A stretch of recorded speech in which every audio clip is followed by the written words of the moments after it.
take you to KZN now, where some residents in Isipingo, it's just outside Durban, have blocked roads with debris and burning tyres this morning. They're pushing back against the electoral outcome in that area. Karinda Jagmohan is our reporter on the ground. She joins us now live. And Karinda, a whole lot more activity since we last spoke. What are residents saying about why they're doing what they're doing this morning?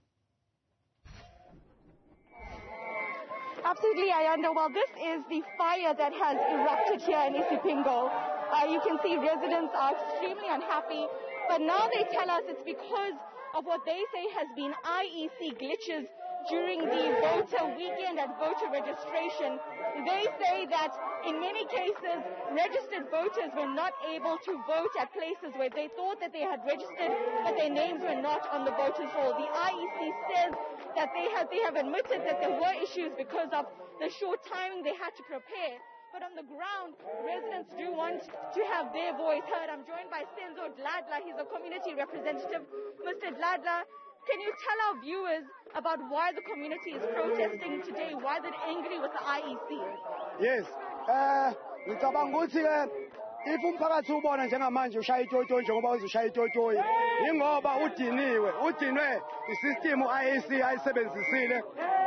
ayisebenzisile enza indaba yama elections. So akubanga nefair. Not ukuthi we complaining about DA.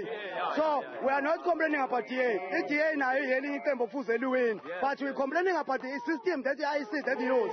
So as IEC, so according to our calculation, sibone kuma voters roll esinawo thina sathola ukuthi ama numbers our correspond nama numbers ka IEC, and then futhi sathola ukuthi kwamanye ama VD ebekuvotwa kona ama voting stations besithola ukuthi bekukhona ama box awu2 kanti it's supposed to ukuthi kube khona ama box awu3 awu2 ewadi ne PR. So that's why we striking today, and then on Monday we're supposed to ukuthi sibe ne box eyi1 empty yokuvota, but on Monday they came with the full of ballot box. They said that they told us that box it was being used on Sunday during the special voters. So that's why today we're fighting, because we can't. How can we start to vote with the full box of the ballot papers? Mr. Dladla, what do you want next from the IEC? What are you calling for from the IEC? So right now, in the system of IEC, sidinga i-recount, or if ungeyona i-recount, sidinga ama-by-election, kuze kube khona i-fair kuthina song. We are not against DA. We are pointed, we are not against DA. DA, if DA for this party, he can govern us. We are not against it. So we are against it. We are complaining about the system that the IEC use. So if IEC doesn't respond, even we wrote the letter to IEC, we are complaining about this, but the IEC doesn't respond to us. For how long will you continue your protest? We are continuing until the IEC respond to us. Even tomorrow we can continue with the striking. Even Friday we can continue striking. Mr. Senzo Dladla, thank you for speaking to us, a community representative.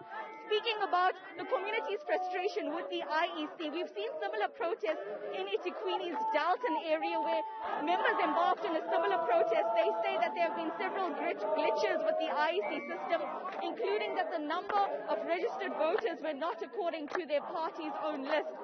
This is one of the issues they have, including that there were not a ward council ballot box here.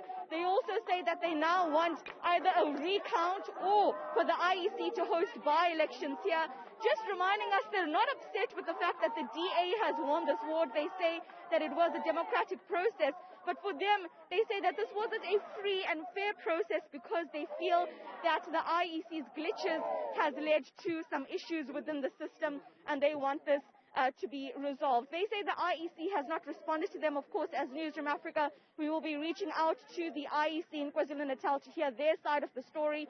But they have said during a previous media briefing, just shortly after the Monday elections, that there was not enough time for them to prepare following voter registration weekend, and thus there have been glitches in the system. But they did declare the elections were free and fair. But it seems that community on the ground here in Ward 90, Isipingo, say this is absolutely not the case. Ayanda. Karinda Jagmohan, thanks very much indeed. Karinda, live to us there from Isipingo. It's a place in KZN. She's specifically at Ward 90, where, yes, there's no majority party, but the DA is in the lead with about 41.98% of the electoral nod, for lack of a better term. And as Karinda mentions, there are some residents there not necessarily against the DA being in charge, but according to them, the election itself wasn't free and fair, and that's despite the assertion from the IEC yesterday, which I have no doubt you must have seen.